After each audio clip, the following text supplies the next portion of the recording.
Hey guys, this is Jagan. Welcome to another session of FFBE Global News. So again, we have a new banner coming up. Final Fantasy Brave Exvius units, and you can see we have Nameless Gunner Jake, and he's the one stepping on the banner here. Obviously our beloved Jake, if you love him, is coming as this cool guy with a cyber sniper weapon on the sprite there.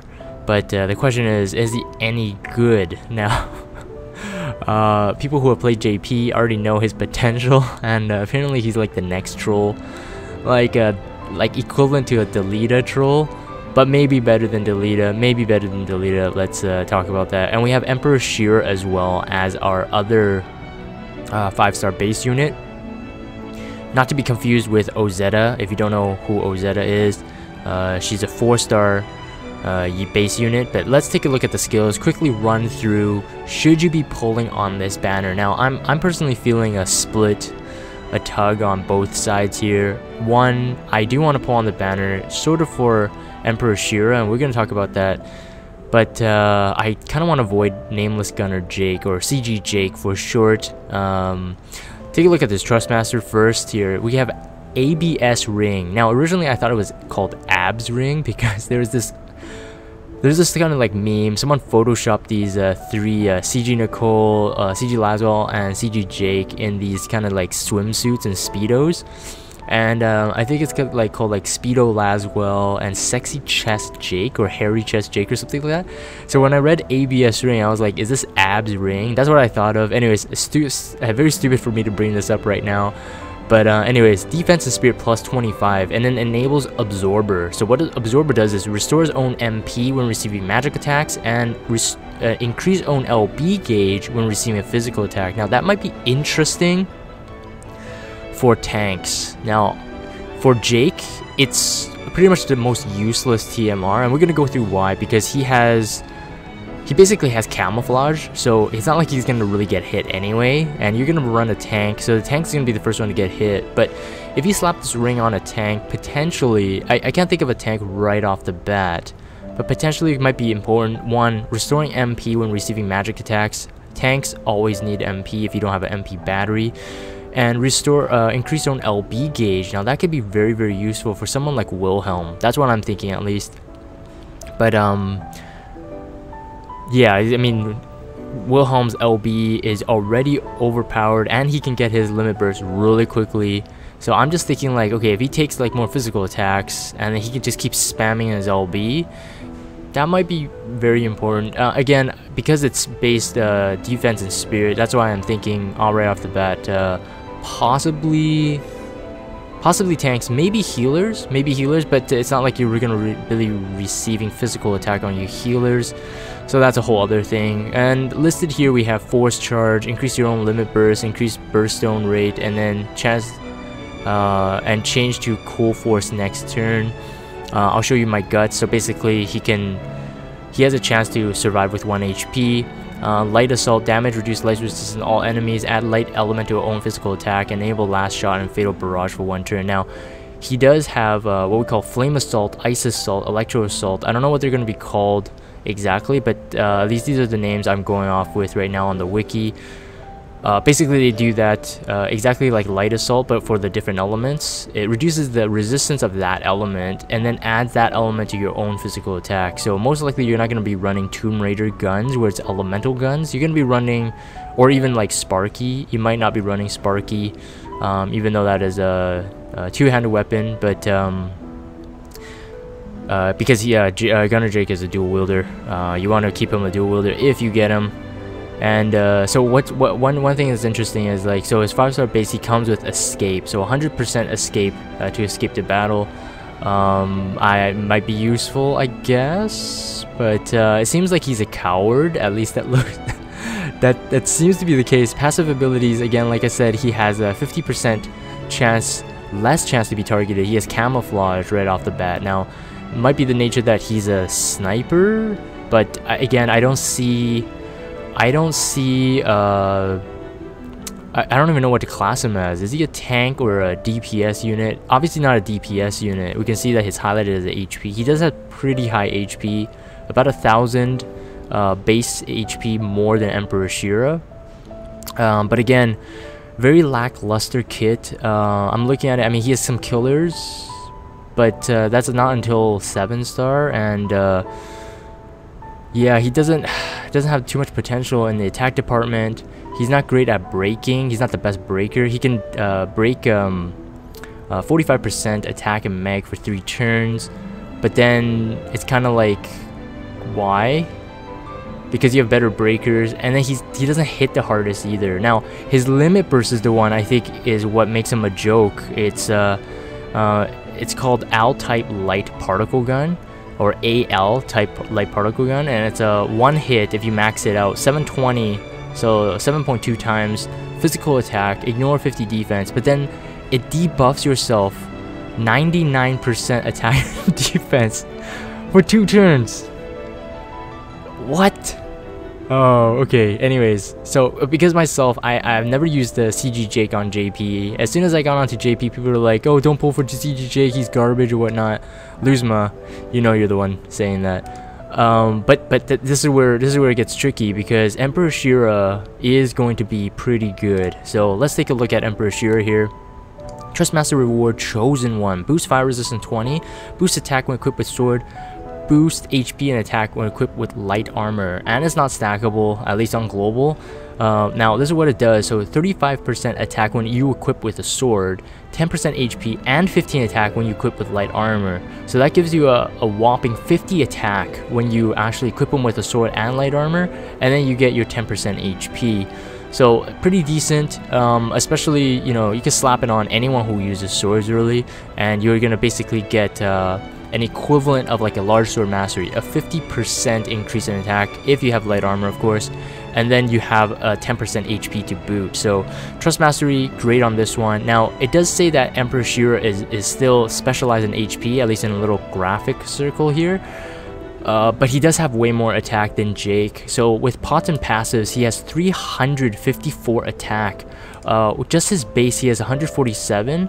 Now, Nameless Jake has 156, but with pots and passives, the passives is what really throws Jake off. He has only 285 with pots, while again, Emperor Shera has 354. HP, again, like I said, is about 1,000 off. But what's most intriguing about Emperor Shera is this move here, this Arrow Burung. Alright, Arrow Burung is a 8-hit, 4.2 times physical attack, and it single targets 60% debuff and fire.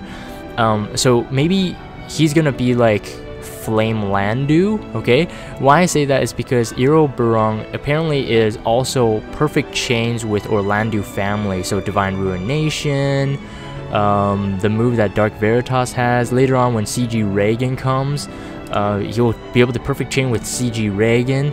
We have obviously Agrias, and then Sephiroth when he comes, CG Hyo, CG Laswell, Tifa, Randy, Gilgamesh apparently. Anyways, tons of people he can chain with. And it's all based on this move, what we call the Orlandu family. So that is going to be, that's why it's highlighted as a featured ability. Now I just really don't understand Jake's features abilities. It seems like he almost has no abilities, that's why he gives you these abilities here. If you really look at it, they're not that great. Again, Zoldad Pedigree, we boost fire resistance 50% and attack and defense when equipped with light armor. So that's why we're talking about the passives. He has amazing passives, especially with equipment, and he has sword mastery, boost attack when equipped with sword. It's another 50% there. He has a 30% HP and 20% spirit passive as well, and he comes right off the bat with confuse resist. Now at the battle start, he also casts called Emperor's Vessel. It's 100% charm resist. Now charm resist to you might not be too annoying yet, but we're gonna see some trials later on where charm is a must. Charm resist and resistance to charm is going to be great. As you know, charm is an enfeeblement, so it's like stop. So I think you can dispel it, but you can't cure it. He also has a native killer, so he has 50%. He has demon killer, dragon killer, plant killer. These are obviously 50% physical damage to these types. And then And not only that, he has another passive called Blade Adept. So 30% attack with equipped with sword. And again, that's different from Sword Mastery, which is 50% equipped with sword. So really, he's going to be a really strong unit here. Definitely one that I'm looking forward to, especially for 10-man trials. Orlando family is one of the easiest families to chain. Not like Titus and Onion Knight, those get kind of hard, but these guys are easy to chain, and yeah, so it's pretty amazing. Definitely consider, if you're gonna pull on this banner, you're gonna be hoping for Emperor Shera. Now the only thing is, I still don't know if I want to pull, just because there's that troll Jake there. Again, 99% self debuff. If someone can explain to me why, I don't know, I have no idea. It's just hilarious to me. Anyways, Ozetta I think is someone that I would want to bring up here. For a 4-star base unit, the Trustmaster is really decent. If you see this, Ozetta's armor, 65 defense, 65 spirit. Now that's like a I'd say like a weaker version of Wilhelm's no, not Wilhelm, sorry, Knight Delita's grand armor, where it's like all beefy defense, right? But this has like the balance. So if you're like running a tank like Bosch that can cover both defense and spirit, and you're in a trial that needs to cover both magic and provoke physical attacks, this might be the armor for you. And again, it is coming from our 4-star here, so this is definitely a treat. Now I didn't look into too much of the featured abilities, but as we see actually with the current meta, most 4-star units are actually pretty decent, and they find their own place in their niches, so definitely check that out. And of course we have Camille, and we're gonna cover this in a bit as well. She gets her 6-star upgrade.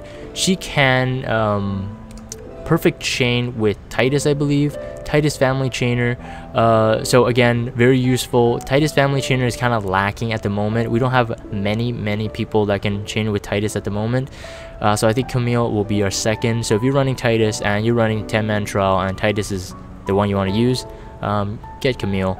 Get Camille to 6-star. And we also have Aqua Blade, and Aqua Blade, you should know this by now, but it's pretty decent water-based attack, but also enables 2-blade stance, so dual wield swords, I believe, or just dual wield in general. But it's water elemental and it's 90 attack, so a pretty good banner overall. We also have this 3-star unit here, Riley. Pioneer's Glove, attack plus 20, spirit plus 20, and then enable mining technique. It boosts attack when equipped with a hammer. This is kind of like Snow's Champion's Belt, but really for hammers instead. So, but it is coming from a 3-star. That's why the lower attack on it, and instead of Snow's Champion's Belt, which is 30 attack and 30 defense, I believe, per Champion's Belt. So we're lacking a bit. But again, 3-star. If you pull down this banner, you most likely get his TMR.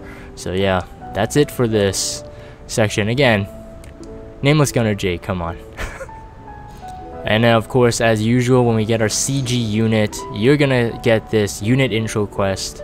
Definitely a place to check him out, find out what his limit burst does, and really check out his stats after his limit burst, post limit burst. I'm interested into seeing that. Obviously we'll see his CG animation. Now I mean, he looks kind of like Snake from Metal Gear, I guess, but like a silly snake. Anyways, yeah, so he'll use this AL type light particle beam, so looking forward to that animation. Again, I haven't seen it on JP myself, but again, you want to do this quest anyways. You get some free tickets there, and you get some lapis and a little power pot and some star quartz. So run this, experience Jake, and hopefully you don't pull him. And of course, as usual with CG events, we have story events with it. Story events that kind of introduces you to the characters in the banner. So Emperor Shera, obviously, as you can see, the name of the title there is called Conspiracy to the Throne.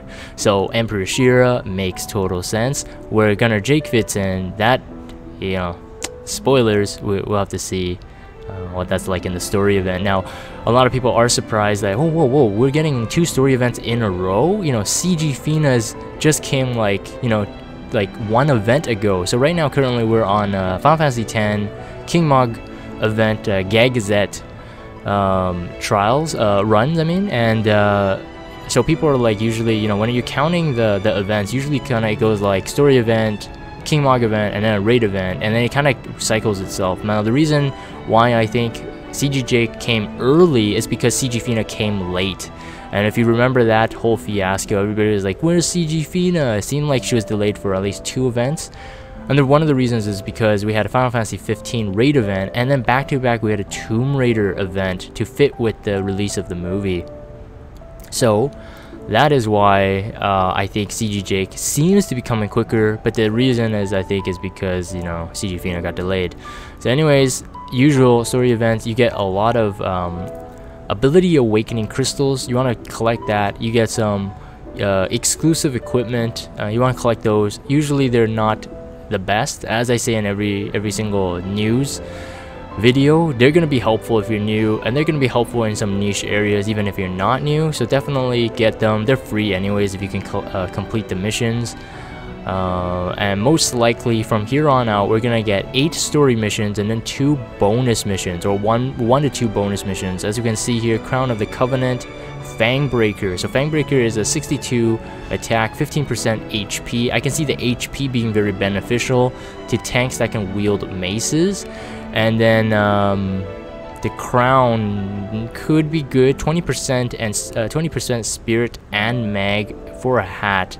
If you don't run top tier Magic or Spirit equipment, this can be very helpful for you. So receive a unit as an area completion reward. Ooh, this is new. So we're gonna get that other Amelia. So one's called Amelia and the other one's called, I think it's called Emilia. So one's spelled with an A, one's spelled with an E. If I remember correctly, that's the name difference. So I think this is where we get her, eh? Cannot be obtained from the rare summon, but we get 1 of her. Interesting. Interesting. Alright, so hopefully we can get her in summons later on, but I don't know, I'm not quite sure. You can take along story events characters. Yeah, so you want to take along these characters if you want. Again, you don't need to. It's not like a King Mog event. You don't get any bonuses, so feel free to go with whatever party you can. And again, go with units that have increased drop rates, like Zon, Explorer Eileen, Lara Croft, etc. And make sure you have Raven's Cape and Pod on your units. And to finish off our Final Fantasy X Gagazette King Mog event, we have our Exploration, always saying a new highly difficult quest. Now, it can be difficult depending how long you've played the game, but for most of us, at least for me, these haven't been too difficult yet. But we get this really weird monster looking thing. He looks like a shark mixed with a whale, mixed with a falcon, mixed with some kind of Egyptian looking alien type crap. Anyways, his name is Seymour Flux. That is that is a hilarious name, actually. Anyways, never mind. I thought of some really inappropriate jokes there. You guys can probably guess, maybe. Anyways, complete it. You get 10% Moogle combined with these 5% Trust Moogles. You get 10,000 Albed Primers, use magic 8 times or more. Evoke an Esper, you get Ice Resist 20%. Now again, I have said this in previous news events, as these events are progressing, we're going to get more and more elemental resistance abilities, and we're actually seeing them increase as we're diving further and further into the progression of the game, where trials are getting more difficult. So in the previous batch, maybe a couple months ago, we were at 15% elemental resistances. Now we're at 20%. So I'm saying, I was telling the group here, I mean, you can keep the 15 and the 20%. That's great. But if you're running out of ability space, it might be good to look into removing the 10% resistance elemental ones, because most likely you're not going to use them. You're going to get way better elemental resistances and way better elemental resistance gear as time moves on. So just keep that in mind. I myself, I'm kind of like managing my ability slots. Again, no one wants to spend lapis expanding slots, but yeah, to each their own. Figure that out, guys, but at least that's my kind of tip for it. Party of 5 or less, you get this Arcana, so magic and spirit 68. Now I was looking at this and I thought this was kind of interesting. It enables Firaga, Blizzaga, Thandaga, and Wadaga. This is great because right now in the arena we have a week where status ailments are forbidden, and the team I'm running kind of needs some magic. So I was like looking at this, I'm like, hey, this would be really good to have on like a healer, you know? A healer, when you have an arena, you also want the healer to do some kind of attack.